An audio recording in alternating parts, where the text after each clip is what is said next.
The discipline wounds no one talks about. Let's be real for a second. Most of us hate discipline. We're just traumatized by how it was weaponized against us. Discipline, for so many of us, became a form of punishment. It meant control, restriction, shame. It meant you're not good enough. Try harder.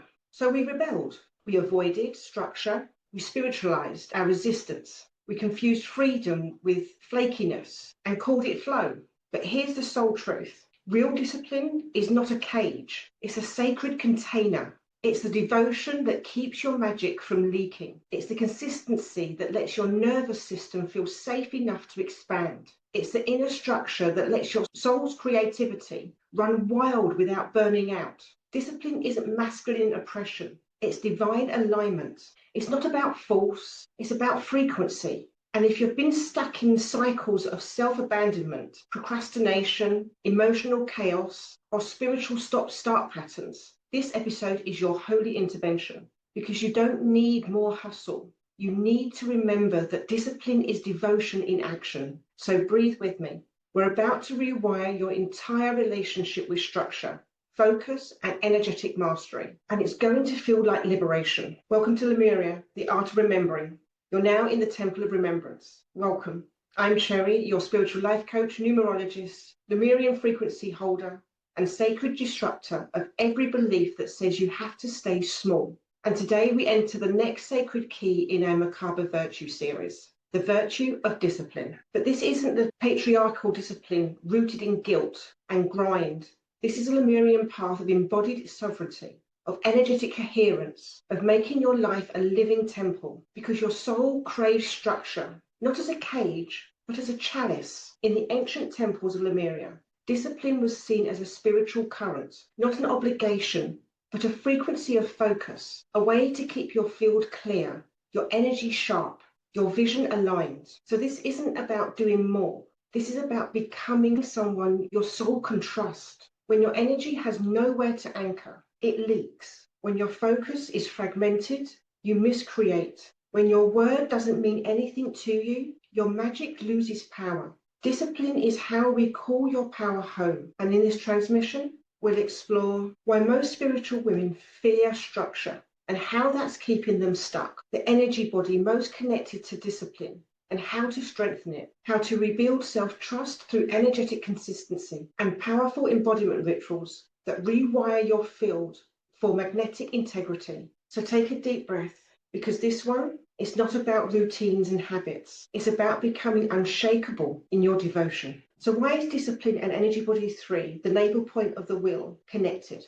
Let's get something straight. Discipline isn't about control. It's about containment and the part of your energetic anatomy that governs this. Energy body 3, the navel point, this is your center of action, your fire, your willpower, your ability to take aligned movement from a place of truth, not fear or performance. In Kundalini and Lemurian energy systems, the navel is your ignition switch. It's where your personal power builds, circulates, and anchors into reality. But here's the thing no one tells you. Most people with discipline problems actually have leaky navels. They're either overactive, running on nervous system overrides, go, go, go, or toxic productivity, or underactive, paralyzed procrastination. Know what to do, but just can't move. Sound familiar?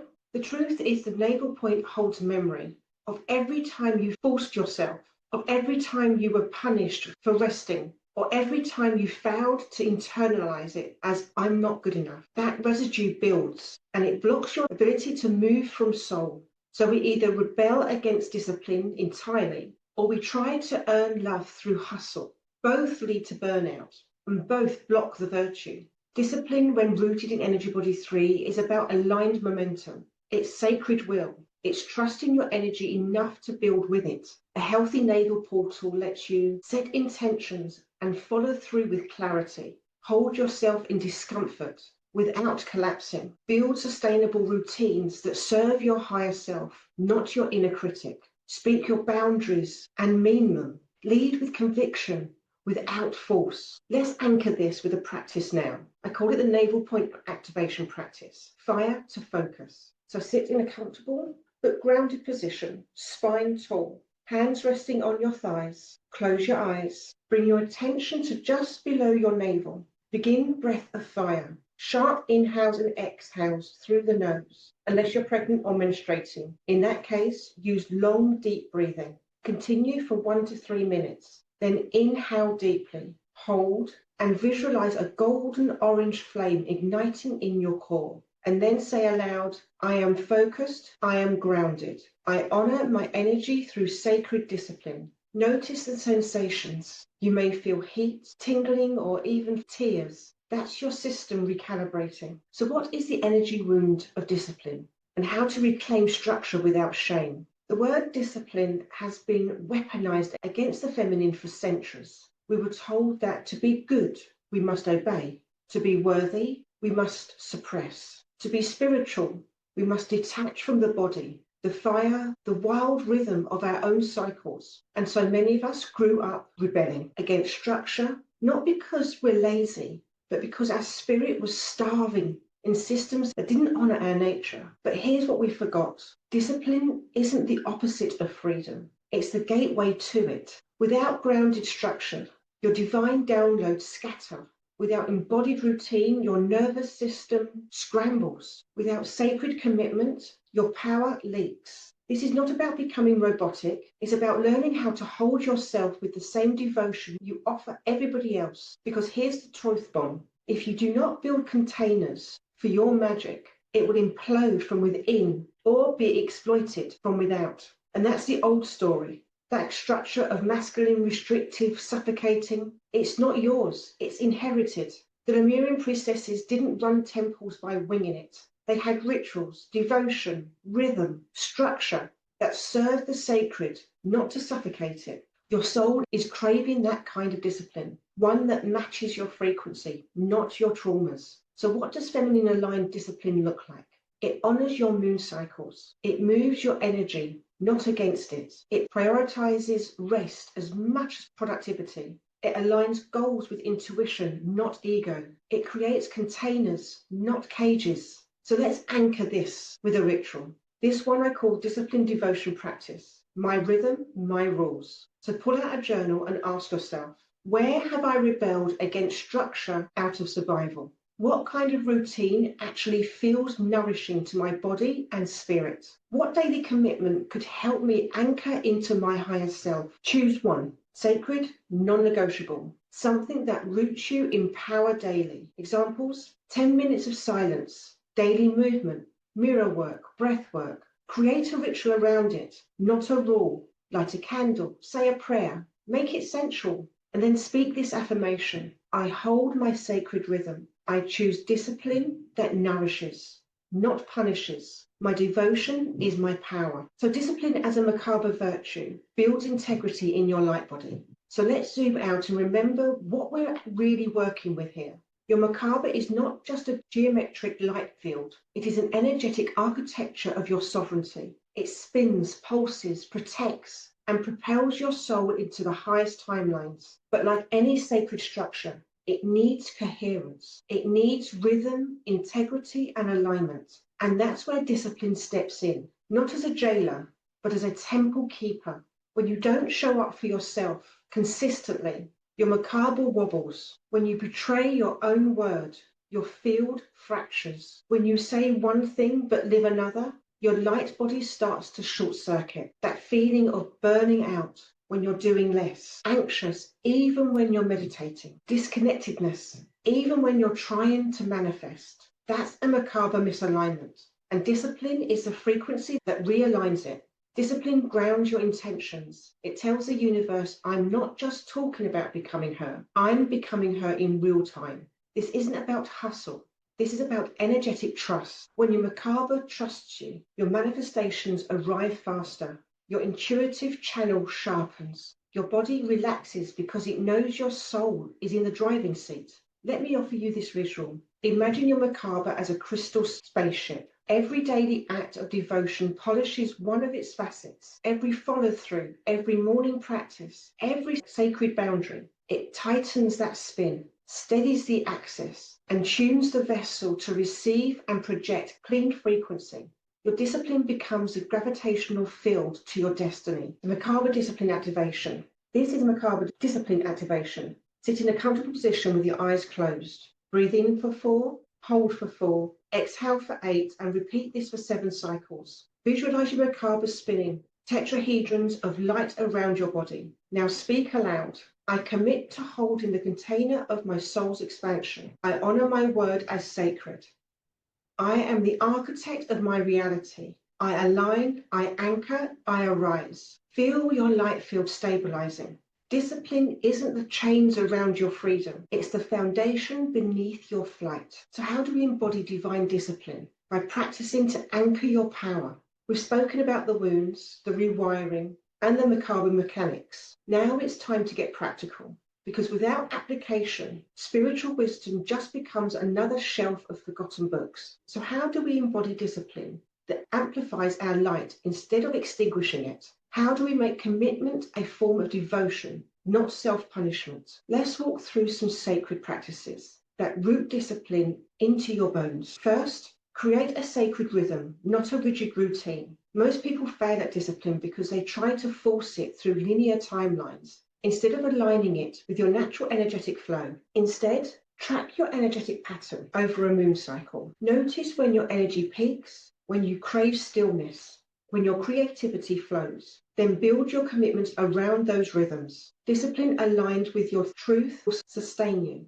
Discipline forced through suppression will drain you. Second, make your practice central and sacred. You don't need more willpower. You need more pleasure in your practice. Turn your devotion into ceremony. Light a candle before you journal. Speak affirmations while anointing yourself with oil. Dance as part of your manifestation rituals. Devotion becomes easier when it's enjoyable. 3, hold yourself accountable with love, not shame. Missed a day? Skip into an old habit? Welcome to being human. Here's the shift. I recommit now. Create a phrase that pulls you back into alignment with compassion. Something like, I return to center, or every moment is a new portal, or I remember who I am. Discipline is a muscle, not a mortal verdict. You build it through consistency, not punishment. 4, speak your commitment into the quantum.